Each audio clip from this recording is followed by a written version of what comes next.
But first, the former teacher accused of kidnapping his students set to go before a judge in a Sacramento courtroom. The case that sparked a nationwide manhunt is now being investigated in California's capital. Good evening. Thanks for joining us. I'm Tony Lopez. And I'm Adrienne Moore. 15-year-old Elizabeth Thomas is on her way back home to her parents in Tennessee tonight, while 50-year-old Tad Cummins is in Sacramento, set to appear in federal court on Monday. They were about 300 miles north of Sacramento after running for more than a month. CBS 13's Elisa Becerra joins us from Siskiyou County Courthouse in Wairika with the latest. Elisa?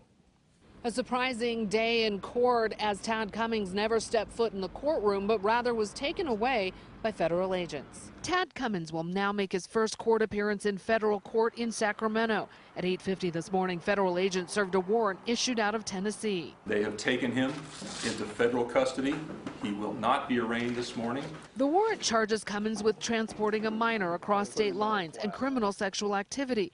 Cummins may face charges, but Thomas faces much more. This type of experience is something that she has to live with and her family has to deal with, and even the law enforcement authorities have to deal with, for a long, long time. Cummins was arrested yesterday in Cecilville, where he and 15-year-old Elizabeth Thomas had been staying in a remote cabin.